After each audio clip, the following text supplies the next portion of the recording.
And this is a very hard question, and I have children of my own that I don't get to see very often. Um, but like, what what has been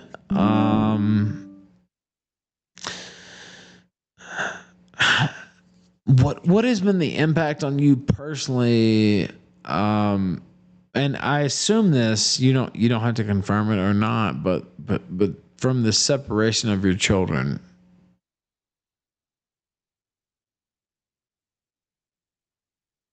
Yeah, that's I mean, that's the biggest impact, because whatever people think on the internet. I mean, my kids are the fucking most important part of my life. They're what drives literally every day.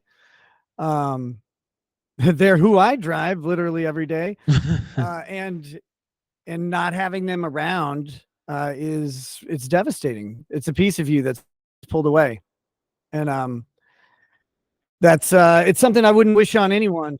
And I think you may remember, like, back when we were in the thick of kind of really taking nasty jabs at each other. I think I Sure. sent you a message and just said, "Hey, man, all the internet bullshit aside, family's family, and I hope things work out where everybody's safe." So I know you know all about it, but like when your kids get when you don't have access to your kids, it fucking sucks.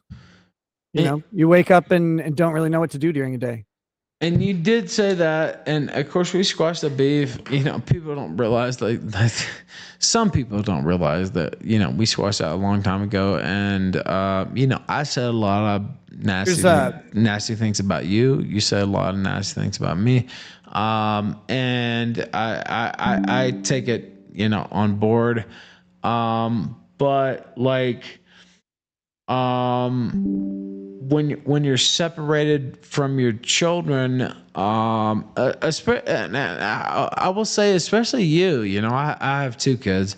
I think you have five. It's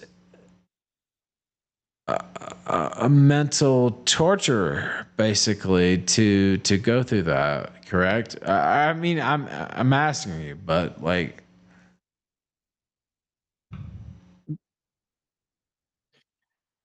Yeah. No, I mean, you're asking, but like it is. Like I said, it's my kids are a piece of me.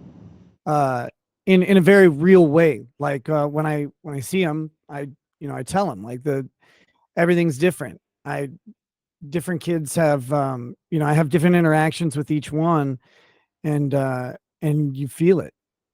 My my oldest daughter, like, she's hilarious. She's very sarcastic and snarky like I am, and so like uh it's weird not like walking into a room and having her remind me that my nose got there 10 minutes earlier.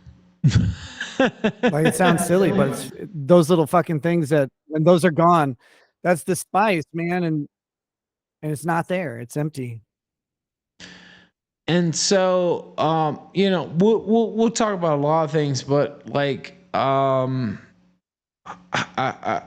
feel like, first off, let me ask you this. A lot of people have said that you were, I don't want to say the word abuse, but like, your children were not taken care of properly. And that's been put out there in the public domain. It's been put out there by the state of Minnesota. Um, what would you say to that?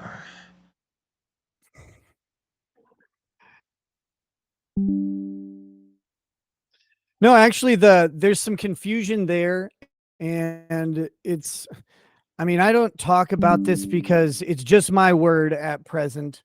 When I actually can like show people documentation, I will. But the allegations of abuse and neglect were actually screened out by Child Protective Services. They're not part of any current allegations against us. None of them were ever substantiated or even investigated. The two reports, the one from February and the one from May, were both ignored by Child Protective Services because there wasn't sufficient evidence to proceed with anything. And further, even in the light of all of this, they found no basis for any of that.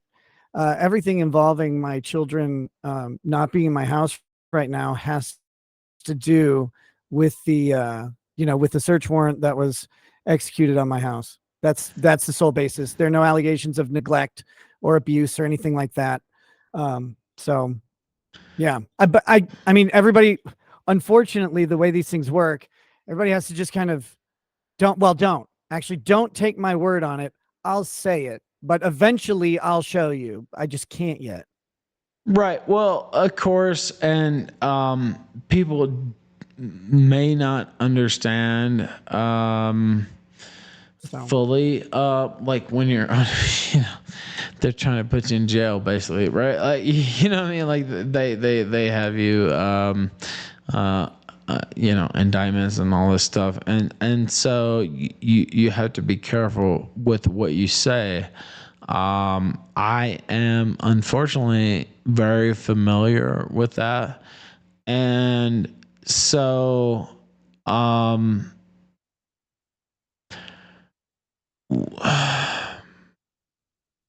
what has it been like for you personally to deal with this?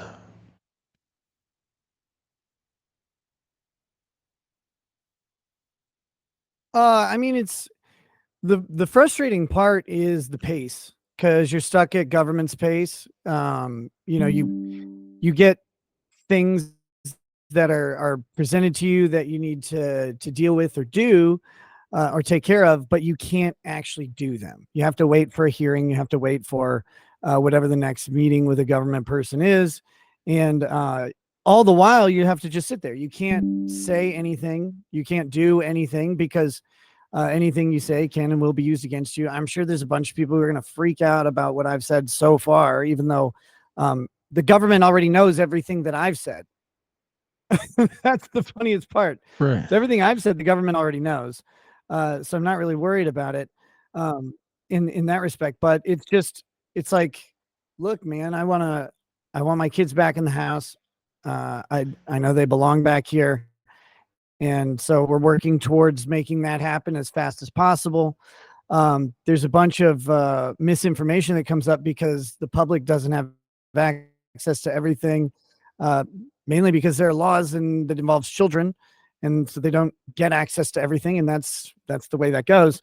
But like for example, people say like I'm not submitting to drug tests or whatever, which is completely false.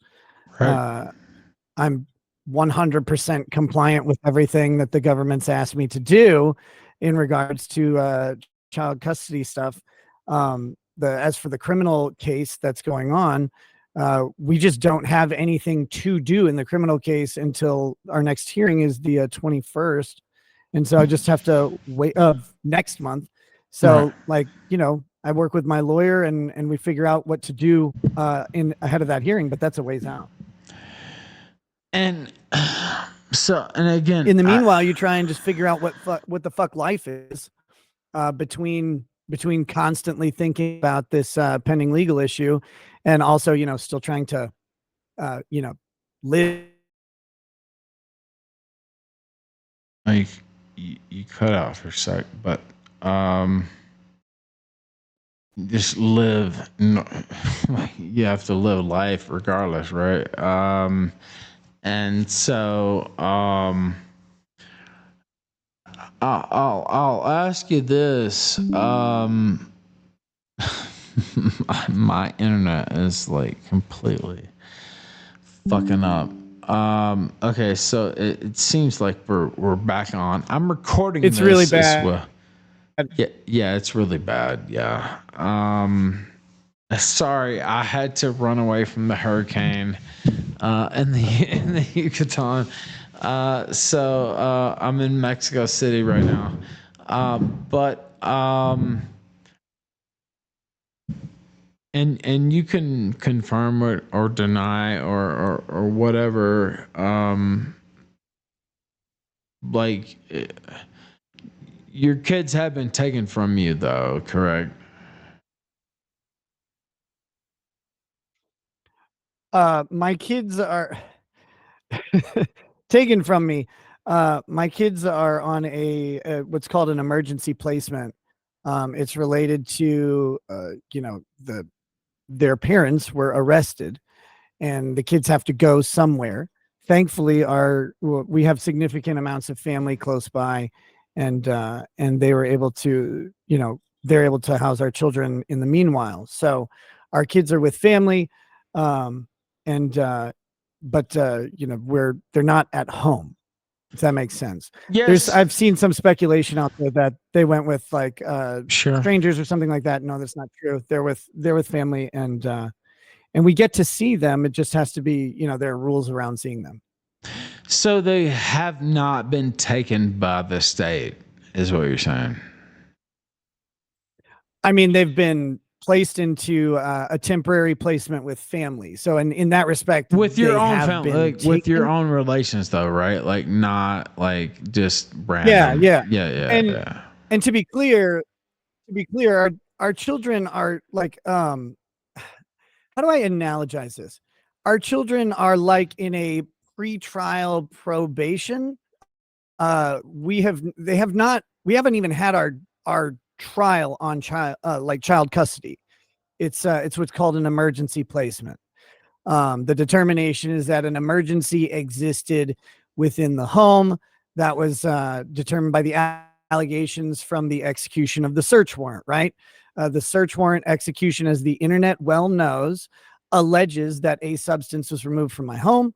Sure. And so, in light of that, there's an emergency placement that occurs until the county or the state is able to adjudicate whether the children are in need of ongoing services. That hasn't happened yet. We haven't gone to trial on it. So right now, it's like I said, it's like a pretrial probation to analogize it to a criminal case. So and again, you can get into this or not. Do you think that that's being used against you, like in one manner? Like, of course you want your children back in your home, and you have 5 kids, and I'm reading this and I don't know the full aspect, and it's like, wow, are they talking about Let me separating address these kids? something. Hold on. Let me Go address ahead. something real quick Sure, because sure. the, the real quick the chat. Some people in the chat are misunderstanding what I'm saying. The pretrial probation is us as the parents, and the children are in temporary placement. I'm not blaming the children. Anyone who thinks that I No. said I was blaming the children is retarded. I'm saying that there was an emergency placement determination made, and that's akin to a trial probation. The actual trial on whether or not the children are in need of protective services happens later. But the way the state operates is that in the interest of the child, they defer to the side of safety, right? And so they presume that an unsafe condition existed because of the search warrant's execution. Once we go to trial, they'll make a determination if the children need to be placed into foster care or returned back to us, or if if they need to, go for like a temporary time. The state wants to move forward even farther. That all happens later. That hasn't happened yet. Right. Yeah. No. There will still be a determination on that, but like, and again, I hate to be Larry King here or whatever, but like, what has that been like on you? Like, I feel like I know how it's like where people demonize you and you're not a real person and you're considered just a demon or whatever. What has that been like for you to deal with this?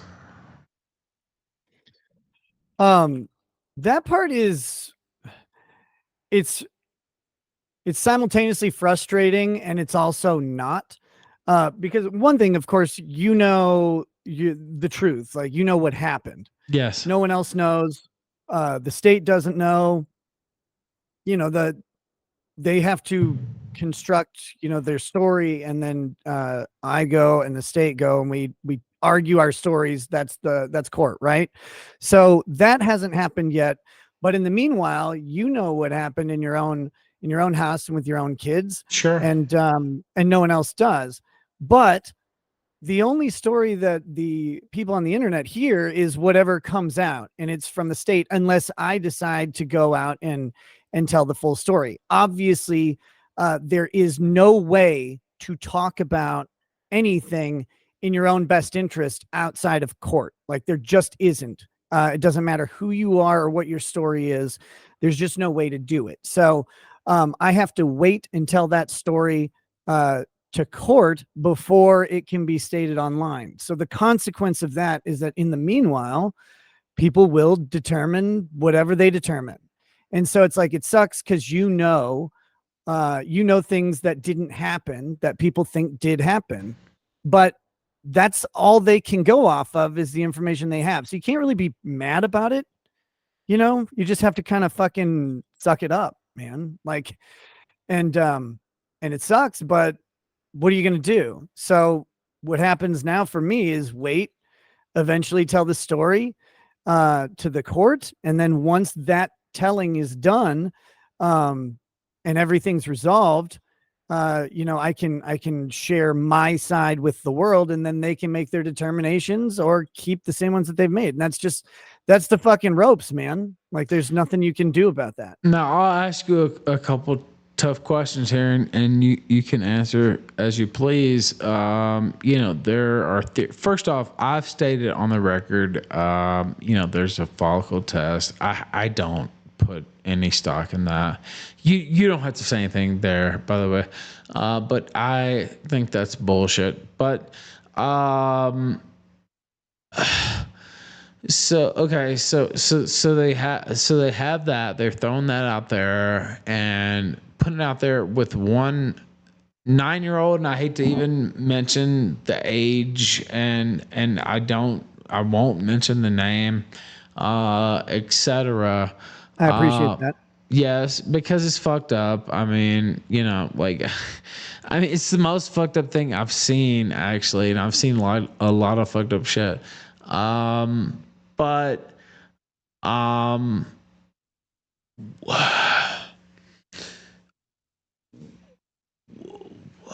what is the like?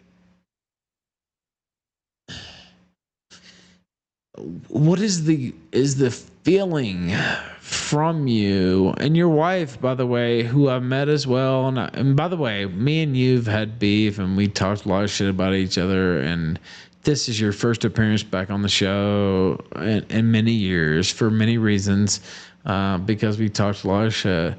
But I never, I never would have wished anything like this upon you, or upon your wife, or upon your children. Like, it's insane. What like what has it been like to deal with personally? I mean, like, what I think you're alluding to is shit like that, the follicle test or whatever, Yes. which is got its own story. And again, this is a frustrating one to talk about because there's so much to that, and people are going to take that in the opposite way. I'm not even talking about there's so much to the results or whatever. I'm talking about there's so much to the release of that and the circumstances around it that, again, that whole story isn't even done being told to the court yet.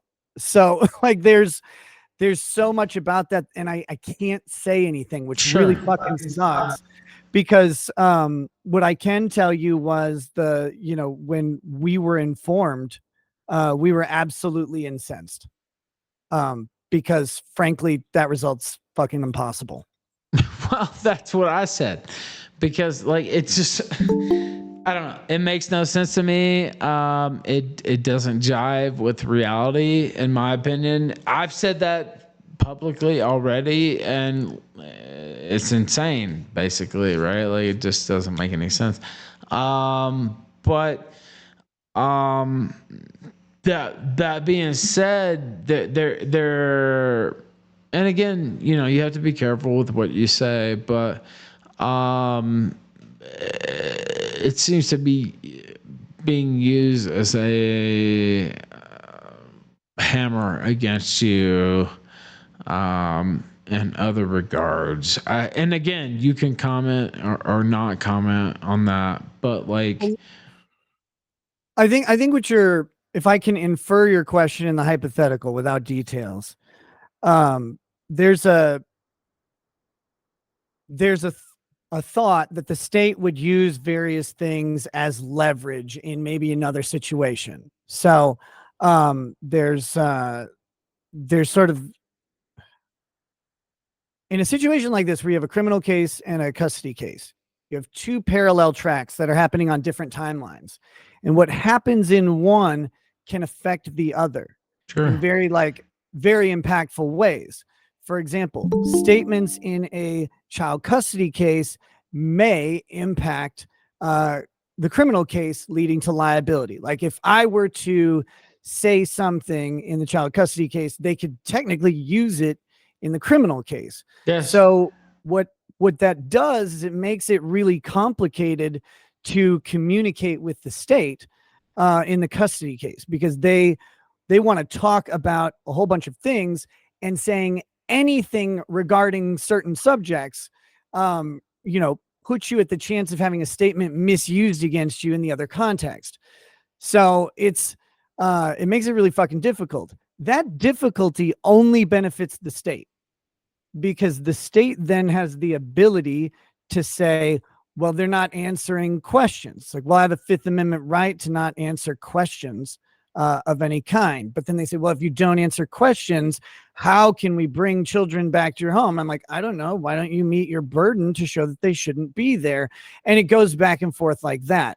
So it's like, without getting into specifics about what things the state can do, having this parallel track on the two cases means that things that happen in one impact the other, and timelines in one can impact the other. And the state uses that leverage in both cases at the same time. They know you want your kids back. They also know that anything that you say to them in the one case can be used against you in a criminal case, and they're looking for a conviction. So those two things are sort of adverse interests Wigger for Wagner me, sent and they're $2 on parallel If and it's impossible contributing that kids interests to sometimes the get into state. the So stash, that's to their why would they advantage. bother running the And test?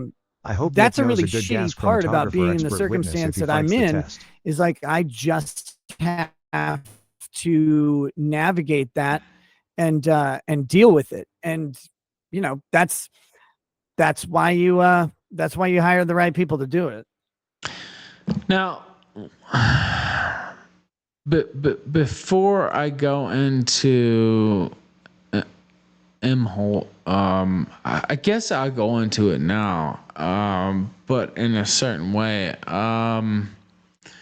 He was last week accused of abusing his wife, headbutting her and choking her, and again, you can refrain from whatever you want to say about him, but he's presented himself as this truth teller, and it's like, okay, well, his two ex-wives were besties at one point, and he's been accused of choking and headbutting April, and you can get into this or not, but that certainly changed the dynamics of how some people saw what he was saying. Look, here's what I'll say. I'm going to say the same thing about Aaron that I've said basically every time. on what he says. Aaron is his own man. He gets to say whatever he wants to say. He has his own show, and I hope he makes $1 million. People can assess his credibility without my input. A brief statement on the allegations of the that were in the restraining order petition that then allude back to allegations of domestic abuse between Aaron and April. All of that shit happened. All of those allegations and stuff happened before I think before I had even first encountered April, which was I was on one Simpcast with her in late 2022 or early 2023. I don't remember. And Yes. then I didn't re-encounter the Imholtz until September of last year. So all of that stuff happened before I met them, and I'm not involved in that situation. I don't know anything about it other than what people have read in the in the fucking petition that was leaked or whatever. Like, so I can't really comment on it. I don't know. Right. Well, yeah, and again, I've been accused of things I didn't do by women, and so I'll give him, who knows what happened there, but it certainly changes, in my opinion, at least, like his truth teller persona. Like I don't know, you don't have to comment on it. I'm commenting on it myself, right? Like it's like, oh, okay, this is guy's angel, and then it's like, oh, okay, maybe he's not, right? And so and all that came out.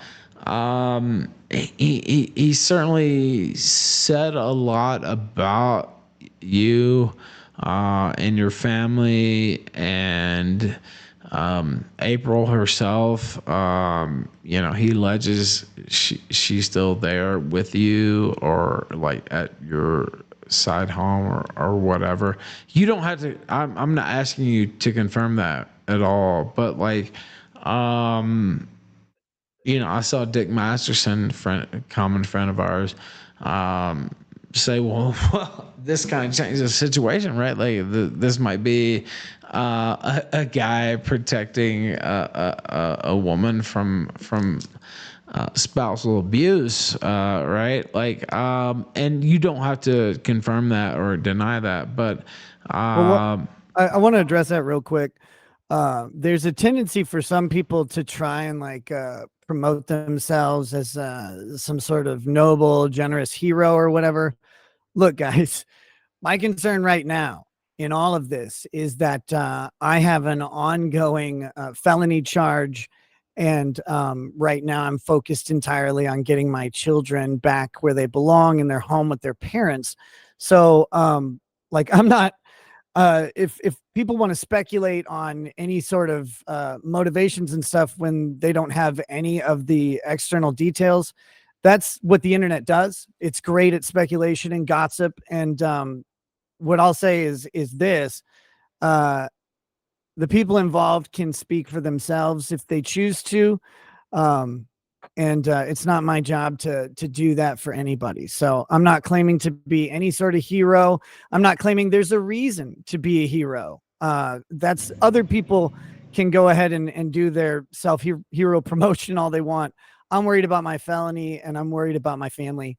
That felony charges, to be clear, before someone has a fucking autism fit. But I'm worried about the felony charges, and I'm worried about my family. Like, trying to concern myself with any other thing that's not there. do you think he'll go to jail? Me? Yeah. I fucking hope not. It's look, man, I did my overnight at the county lockup, and it wasn't pleasant. It wasn't the worst thing ever. I just mostly slept because I have narcolepsy. So I just laid down, went to sleep, woke up. There was another shitty meal there, and did that again until my arraignment. But Minnesota, like, I can briefly talk about this because it's a general thing. Sure, go ahead. Minnesota has codified sentencing guidelines. Congress got together, wrote a law that says, here's how crimes should be sentenced. and they have three different sentencing guideline grids. They have the general grid, then they have the drug offender grid, and then they have the sex offender grid. So my felony charge is second-degree possession currently, and that is on the drug offender grid. And what happens is you have the two axes. The y-axis is the level of offense, and the second-degree drug possession is pretty high up there. I think it's 7 out of 10. And they score these things like points. Yes, I know how it goes. Yeah, go ahead. Yeah. So the x-axis is the number of offenses. Well, I'm a first-time offender as far as the grid is concerned. Like speeding tickets and shit don't count. So I'd be a first-time offender. If speeding tickets counted, we know. Oh my God, I saw those. Oh my God, he didn't show up for a speeding ticket. Oh my God, he's the worst guy ever. Anyway, yeah, go ahead. Sorry, I'll leave that alone. But go ahead. It's fine. But no, so I'd be a first time offender, and so the presumptive sentence for a conviction for second degree possession of a controlled substance is 48 months. It's either 44 or 48 months. Doesn't really matter. It's one of those two. But there's a presumptive stay of execution. So what that means is the judge will sentence you to the 44 or 48 months, whatever it is. Suspend it, right? Right. And they'll suspend it out and you're put on probation. You may have county jail time and you may have a fine imposed, but the presumptive sentence is not going to prison. There's some flexibility in there.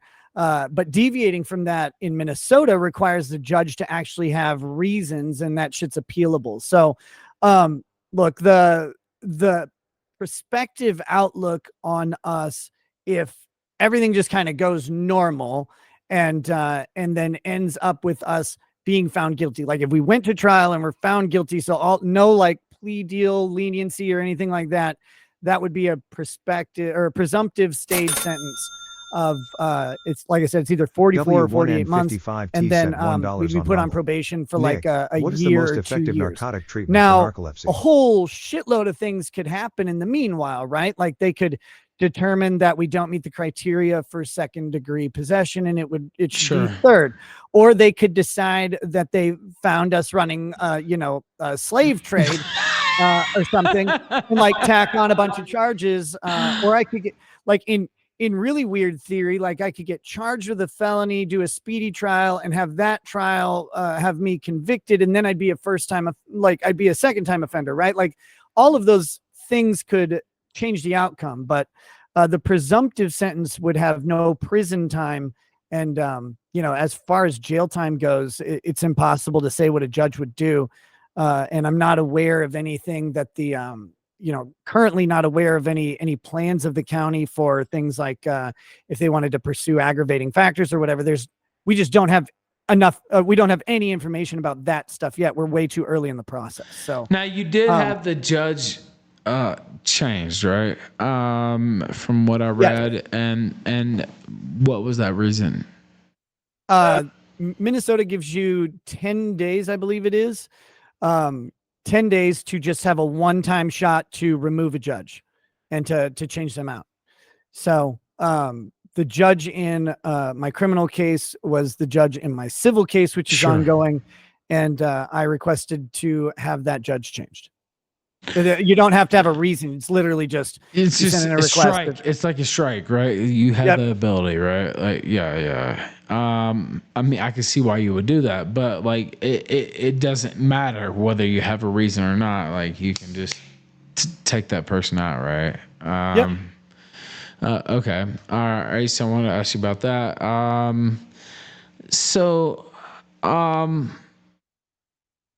Let me ask you this. There is a contingent of your audience or former audience, or, you still have a very successful live stream. I mean, I saw you the other day, you had 2,000 people watching, whatever, or more. Right. Yeah. Praise be.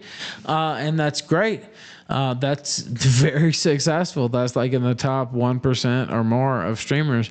And so, you're still doing pretty well, but, I see people. It's mostly from Kiwi Farms, to be honest with you.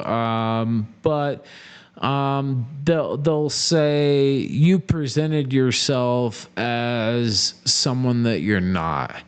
That you acted like you were this Christian upholding, Sure. family man, and you weren't actually that person, and they felt personally hurt enough about it that they wanted to attack you, which is also a totally different level. Like that's one thing. It's one thing to say like, okay, this guy wasn't what thought he was, and I just like said fuck him. But also, it's another level to say, oh, he wasn't what he thought he was, and now I want to attack him.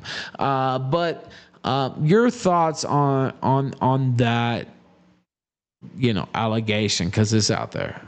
Sure. So it's like in two parts. One is Nick presented himself. Well, let's do it in backwards order of what I was going to do. Am I the same person that I was when I started streaming? Well, no.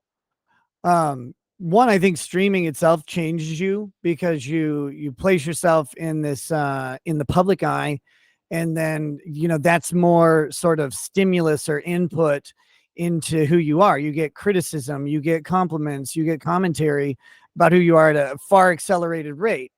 If you think about how long it takes you walking around your town to encounter 1,000 people, and yet right now in this live stream we got like a couple thousand people watching right now. So you got a couple thousand people who could be who are possibly giving you input, calling you retarded or whatever. Whereas when I walk around town, only about like 35, 45 people call me retarded. And so that changes you. I mean, it just does. Plus, I'm just significantly older than I was 6 or 7 years now. Yeah, I started in I'm coming up on 7 years of streaming. Like 7 years of time, generally speaking, is a pretty drastic for me. Like that's a lot of change that's happened. When I look at any 7-year period going backwards, I'm a way different person every 7 years on kind of the outward stuff. Now, getting to the crux of your question with like Nick presented himself as this tradcon person. I'm not saying that. I'm saying other people said that, right? Like, yeah. Okay, go ahead. Yeah, and I think you probably have a lot of experience with this too. I do. Is that people they get a glimpse. I describe it as trying to describe the inside of a ship when all you can do is look through a porthole. So like true. They see this little window, and then they have to fill in the gaps. And for us, we let you fill in the gaps because one, we can't address everybody's individual interpretation of who we are. There's not like physically time for it. But you let people fill in the gaps. Obama called himself a blank slate, for example, that people post their opinion or put themselves onto. It's kind of like that, just not as pretentious as Obama makes it. It's just like similar though. Yeah, I think you're right. Yeah. You go out and you do what you do, and you may have a persona or not. It doesn't really matter. And people have to paint a picture. Well, my picture looks like this. I've been married almost 20 years now. I have 5 kids. I'm a Christian. We homeschool. So, and I like guns and stuff. So like people go, oh, blam, blam, blam, blam, blam, conservative, right? Like super conservative, traditional conservatism. And I tick a lot of those boxes because, I'm fairly right leaning. I like low taxes. I can have complex discussions about immigration, but I think a country needs to secure its borders, of all of, and I believe in capitalism in general. So like I have a lot of conservative things. So people, and depending on the subject matter that you encounter, it'll really look like, if you go back, it'll really look like I'm super conservative. But there are a lot of issues that I'm pretty damn socially liberal on. And I've also grown more socially liberal on some issues, as time went on. So like that, the combined effect of as people get exposed to just different facets of who you are, they can take that as like a betrayal. Like you promised them something and then you did the opposite. It's like, well, I didn't really promise it. and they're like, you didn't portray yourself that way. It's like, well, there's a lot of ways I haven't portrayed myself because I didn't really have the opportunity to do so. But you know, I don't know. I try not to like make it into anything bigger than that. If people change, like if they think you've changed and they don't like who you are, then okay. Sorry. I'm not like, I know who I am and where I believe I've changed. Other people have different opinions, and that's cool. Like I don't mind. If you like the show, keep watching. If you like making fun of me, keep watching. And if you don't, like, peace, man. It's cool. That's part of the business.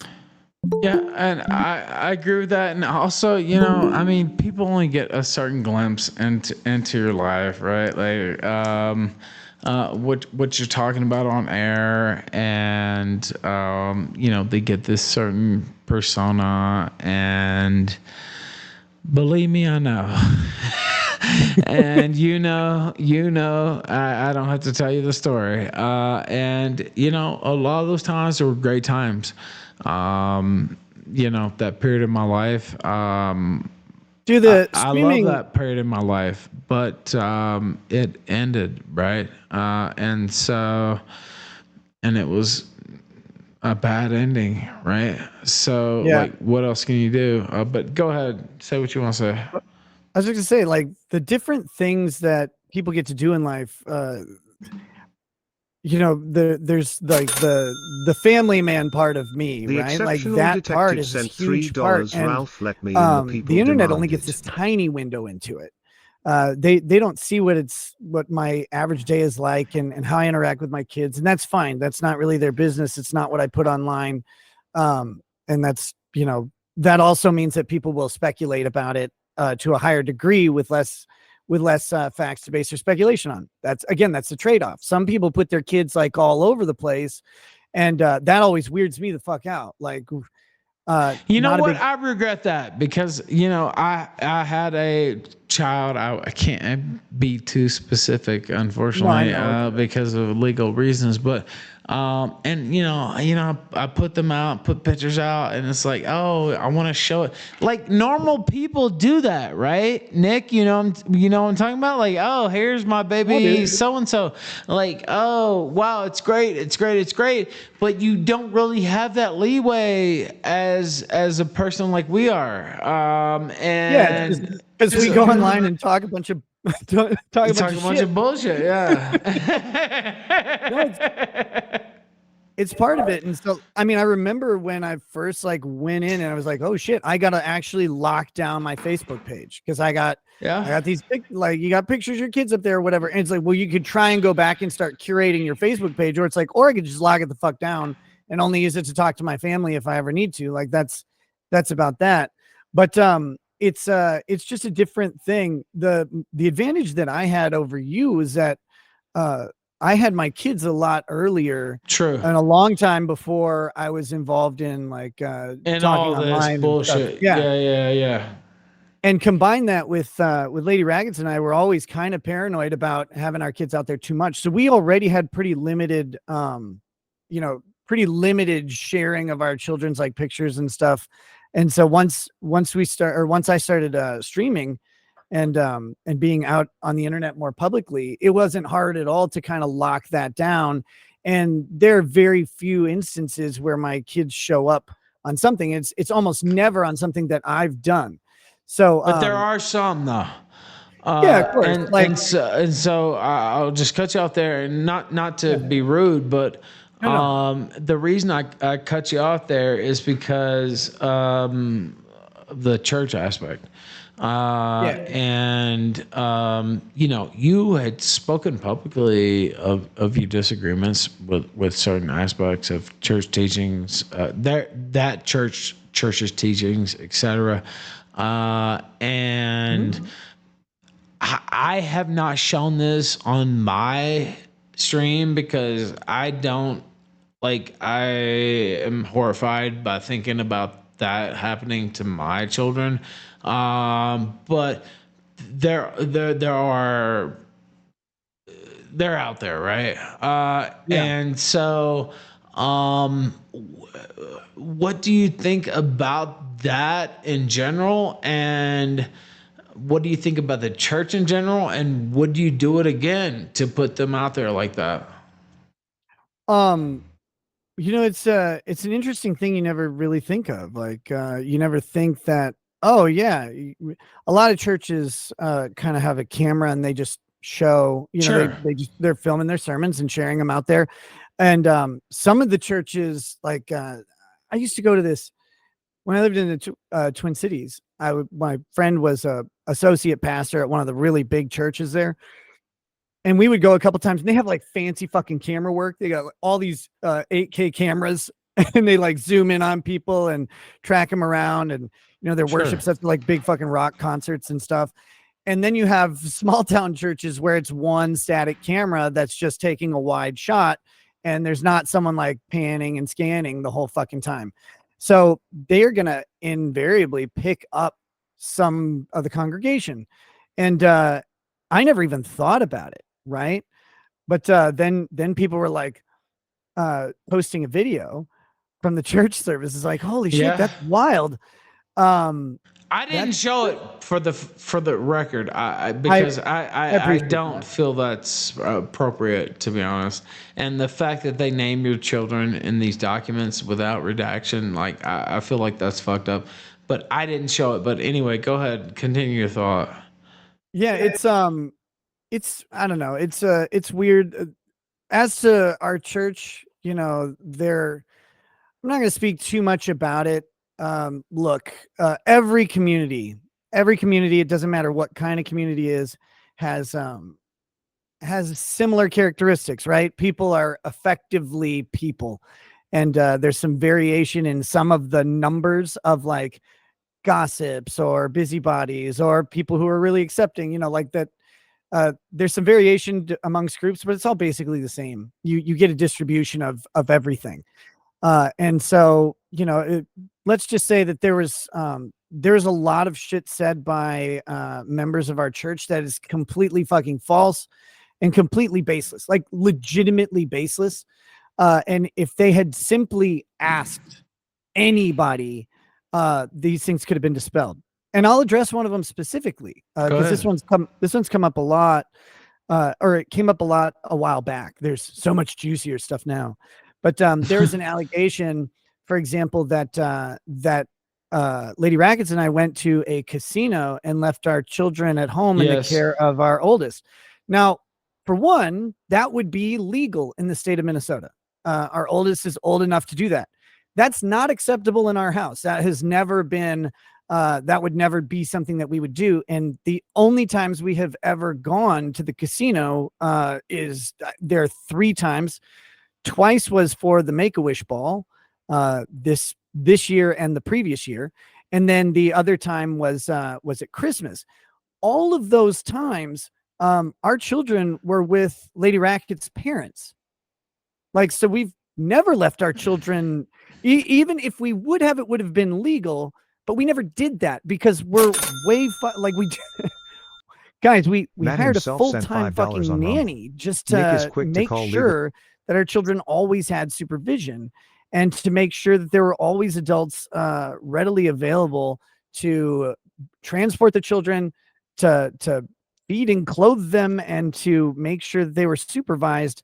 And so like this, it was wild to read that because like all you had to do is not ask us. You didn't have to ask us. All you had to do is ask Lady Ragged's parents, who, like these people know them. If they would have just asked, like, oh man, they went to the casino and they left their kids at home, they would have said, no, they were at our house.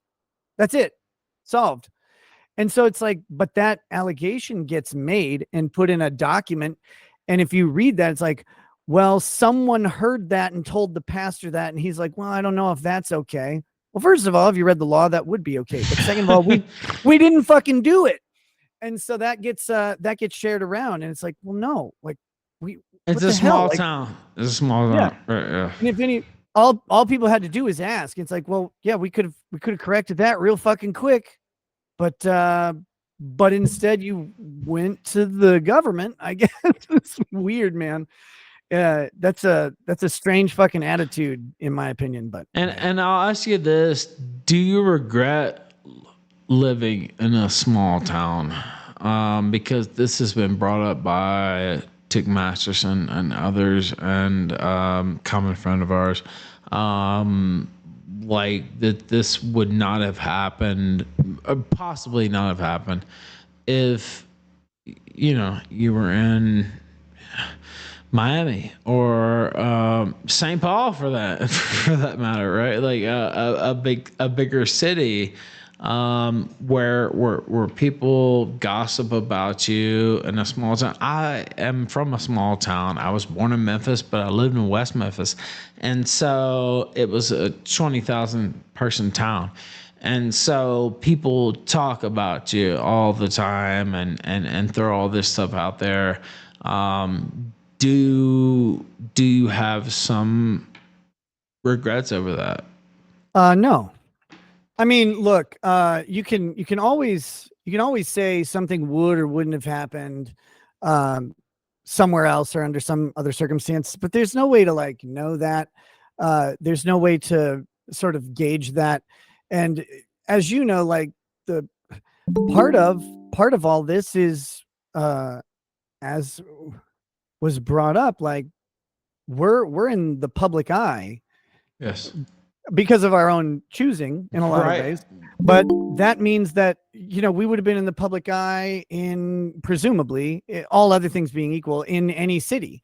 And so could this have come up in the exact same way? I mean, it depends. If we were in a big city, Lady Raggets and I probably wouldn't be going to like a mega church. Like that's not the feel we would go to. So we might have the same sort of environment, church environment that led to the sort of gossipy bullshit that was going on. Like, so it's hard to fucking say what would happen. I don't like to speculate. It would have been different. I know what Dick is saying, but no, I don't regret living in a small town. I like it. I like the country life. I didn't think I would. I was raised in cities, but I like it out here. It's peaceful until there's a bunch of sheriffs in your fucking driveway. Till they're knocking at your fucking door. Yeah, yeah. I understand, but so okay. And of course, people are trying to raid this chat, and they can't get in unless I let them in, and I'm not gonna let them in because it's me and you, Yeah. right here. Speaking So of, I gotta book it in about 9 minutes, man. I'm that's cool. sorry. That's cool. No, it was an hour. That was what was agreed upon. But And I'll come back on if you want to like continue the interview. It's just it's in about 9 minutes. I gotta run. But I'm not opposed to like again scheduling out because I know we had a lot of technical difficulties at the we start, did. and so like happy to do that. Not a problem. Yes, I would love to do that, and I would definitely take you up on that offer because we did have some technical difficulties. But um,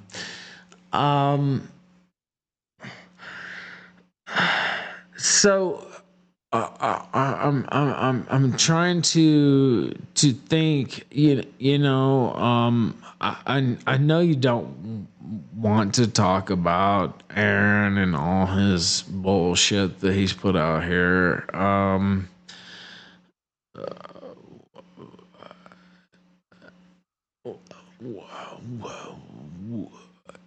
Did you lose your way in a certain respect? Did I lose my way? I don't know. That's an interesting question because the answer to that could presume a set of circumstances that is true or not true or partially true. What I'll say is this: uh, as far as again, whatever Aaron's saying, that's his own shit that he gets to say, and determine his credibility on your own. Not, Sure. I'm not helping anybody do that. What I'll say is this: I made plenty of choices in life, and made plenty of choices about over the past year that I would do the exact same, and plenty I would do differently. And it's it's not really worth dwelling on that shit. You just learn from what happened and then you modify your behavior going forward. I don't know if I lost my way because I'm not sure what way I had other than the way I went. Does that make sense? Yeah, it does. Like, And again, I say this to people: they only get a glimpse of you from the streaming, and you and I have talked about this briefly, but like being a streamer and putting it out there, but you only put a little bit out there, right? Like yeah. people don't really understand what it's like to be under the microscope. Most people don't, at least. And so it's hard to deal with when that shit blows up. Yeah, and it's weird because you have a couple options when when the microscope gets turned on you, or sometimes it's a telescope, right? Like uh you have a couple options, and it's like you can try and address things, you can try and joke along with it, you can try and deny things, or you can confirm things. And the reality is that streamers do a mix of all of it, right? Like you and Sure. you sometimes you're throwing fucking darts. Like it's like, do you like roll with these jokes? And then the jokes become like, I was actually just talking about this with Lady Rackets while we were driving today. It was like uh in our sector, in the sector, right? Like there are things that are jokes, and they'll be a joke for a while, or like maybe someone has a really bad day, and there's like a meme joke that comes out of it, and it starts off like funny and memey, but then something else happens and something else happens, and it makes it like way more serious and fucking brutally mean. Yeah. And then you're like, that joke that was kind of like funny and lighthearted is now fucking vicious. And like we're throwing darts trying to like figure out how to do it. So sometimes you roll with a joke at the beginning, but then it becomes this vicious thing, and you're like, well, now I can't reel that back in. There's no way to do it. And so other times you just have to kind of fucking like deny shit outright, like when it's really bad, I guess. But you also don't have time to address everything. So it's a fucking tough sort of circumstance to be in, because you never know what to do, or like how the internet is going to take something, or how they're going to change like what the advice is on how to handle something. Because do you remember when the advice for everything was lean into the joke? Yes, I do. Yeah, how's Vito doing with leaning into the joke? Right? Jesus Not Christ. well. Yeah, yeah. And that's not good advice, by the way. But yeah, but that's just lean into it. Just play into it. No big deal. And it doesn't work out that way.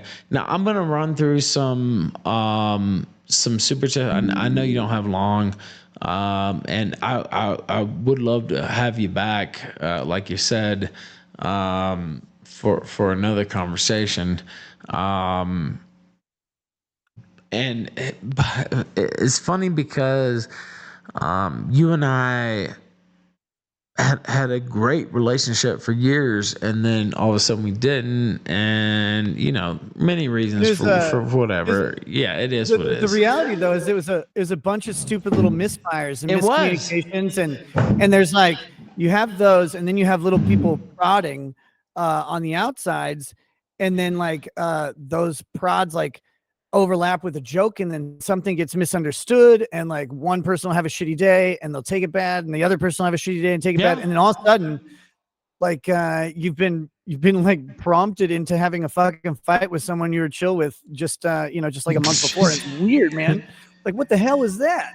Like, why'd this blow up in my face? It's crazy, honestly, because you and I, we met in person. I met you. I met your wife. I had good times with you guys, and not in a nefarious way, by the way, to be clear. Oh no! Oh no! You started it. God damn it, Ralph! God damn it! I knew this was a bad idea. But I mean, like I knew you guys personally, right?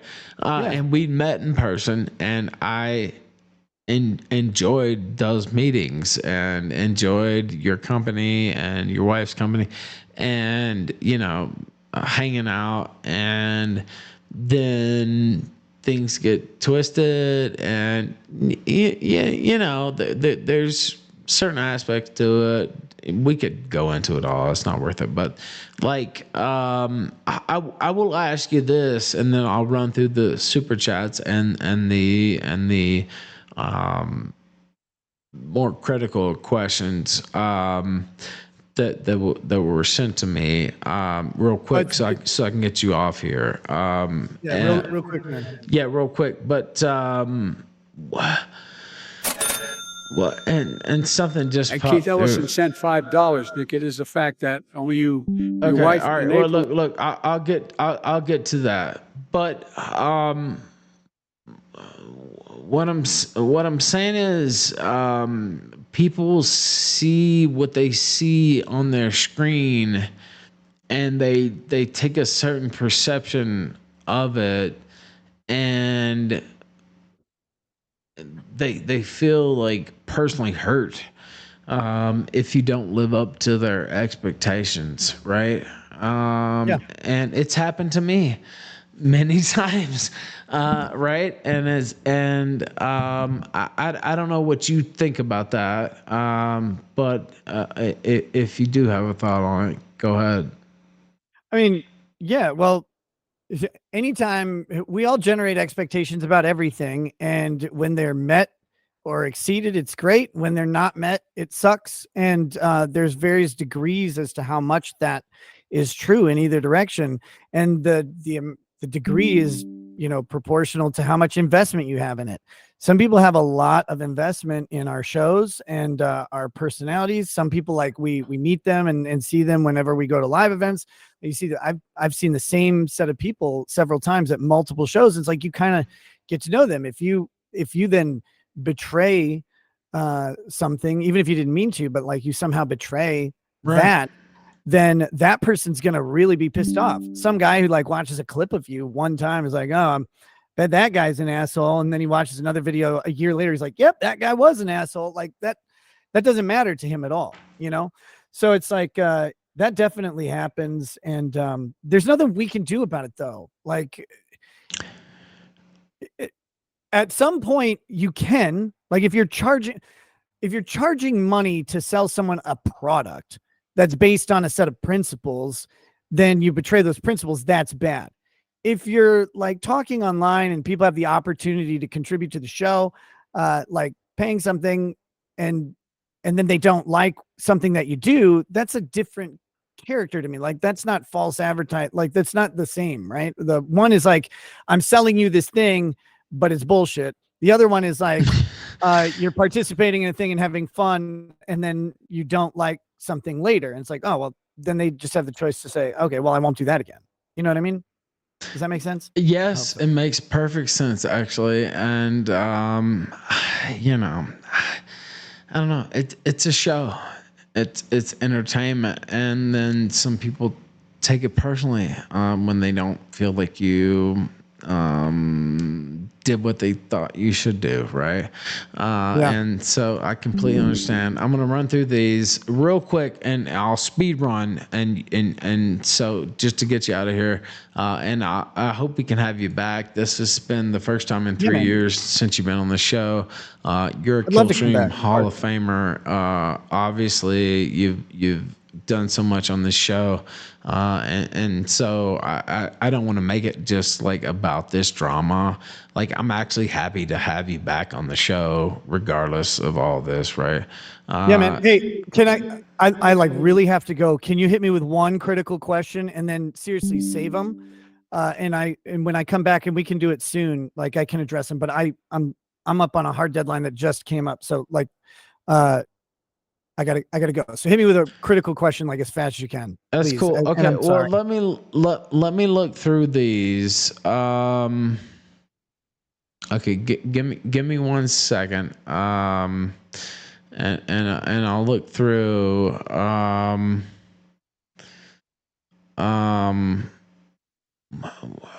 what about Drax and Camelot? So here's the thing. I barely have fucking any time to watch things that are out there. So people will send me stuff about like so-and-so said this, so-and-so said that. Here's the thing. I've talked to Camelot a couple times. Right now, most of the people I talk to are lawyers. And Camelot's racing and stuff. Like, I don't know what he said. Camelot's been my boy forever. What if I haven't heard him say, I hate you, I'm gonna kill you now. He's never said anything like that. So like I'm not gonna like make any decisions on that. Drex, dude, I've talked to Drex one time in like the past 8 months. And it's like I don't know what happened with Drex, but I haven't talked to him. He hasn't been out here in forever. I'd love to hang out with him and like actually catch up. I don't know what he said or not said either. I've heard some stuff, but it's like I can't go off what other people say someone says. You know what I mean? So it's like, and I'm focused on like actually dealing with the real shit right now rather than keeping up what other streamers are saying. One more question, only because people bug me about it. They claim there is other CPS like involvement before this, etc. You can clear there are three. I can clear this up real quick. Sure. There are three things that came out in there's a report today. It's like a discovery report or something that got I think filed, and it talks about 3 prior CPS interactions. Yes. One of them was in 2000. Well, the file number is from 2009. That's not actually when it was. That's not our family. Lady Raggets and I were foster parents. Really? We were foster parents before our first child was born, and we stopped being foster parents just a little bit before our second child was born. Lady Raggets was pregnant, and she was put on bed rest because she had some bleeding that they were concerned about, and so we were no longer able to keep fostering when she was put on bed rest because I wasn't home and she wasn't able to lift the kids. The kids unfortunately had to go to another family, and then they were out of our care at that point.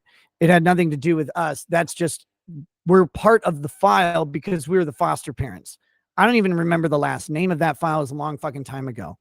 There was like a February 15th report, and I have no idea what the hell is up with that report. It was ignored by CPS. And then there was a 515 or 516 report. That's the infamous one from our pastor. Yeah. And that one was also actually ignored by CPS.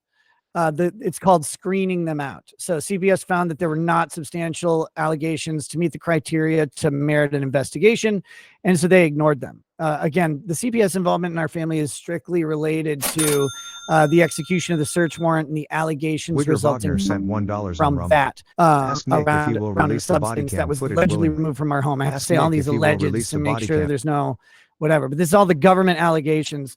That's the family matter that we have. The other stuff was ignored by CPS and has not been re-pursued or anything like that. So people don't have to take my word on that. Believe me, disbelieve me, it doesn't fucking matter to me because I'm worried about the case itself.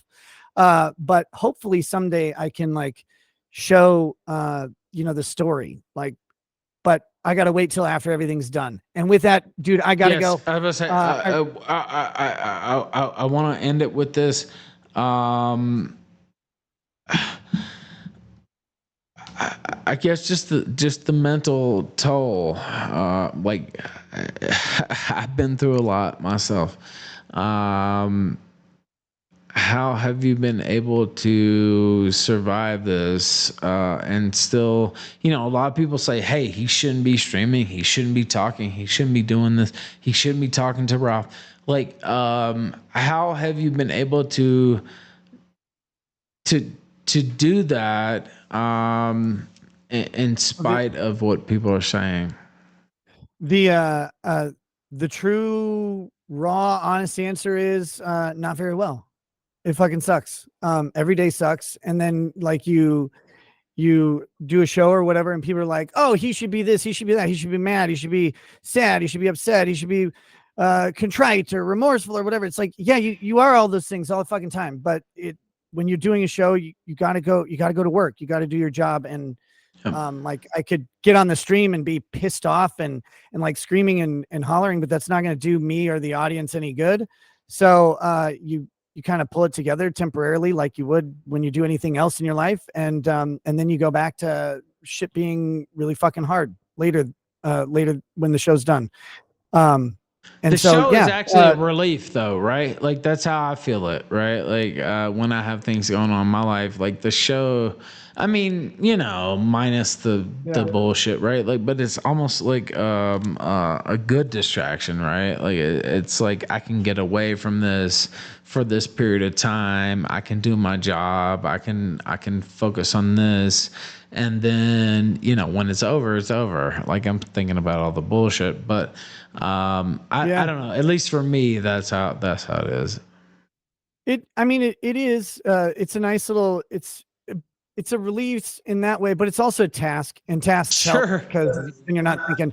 But dude, I'm sorry. I really gotta go. No problem. Go ahead and go. And I thank you for coming on the show and giving me the first exclusive interview. And I would love to have you back. And I know you're under a lot of stress, and I wish you the best.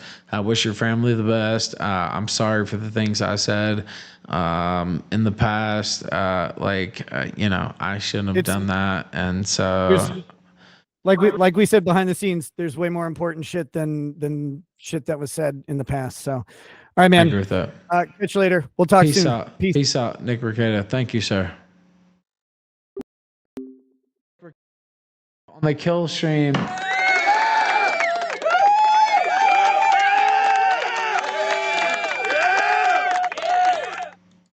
And I'm sorry that I didn't get to every single question, but I was really trying to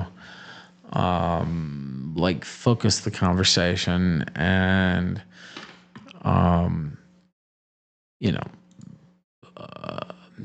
people were trying to rate it, of course, which that wasn't going to happen, but I was trying to focus the conversation on things that were important, and I think I did that, to be honest with you. You guys can be the judge. I'm sorry I didn't get all the super chats in. I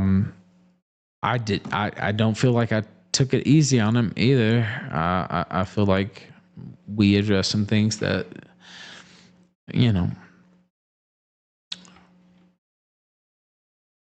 are tough to talk about, right? And it would be like if he was interviewing me, there's plenty of things tough to talk about with me too. And so I feel like we did that. And minus the tech problems at the beginning, we had, over an hour of conversation, and people can take it for what it's worth. I'm sorry that I didn't get in all the Twitter super chats and the show super. I know that's fucked up, but Lipstick Larry sent $10. Lipstick Larry felt Ralph. Ralph sweeps for Toddlercon and is friends with numerous toddler connors. Lamau. No, that's not true. That's not true at all. Eat shit and die. I've never supported a ToddlerCon in my life. And so you can eat shit and die. So that would be my response to that. But that was my perspective, and we only had a certain amount of time. I had to keep it focused, and so I apologize to anybody who sent in a super chat that I didn't get in. Yeah, okay, good. Bet. Okay, I just got a message from Nick, and we'll do another interview.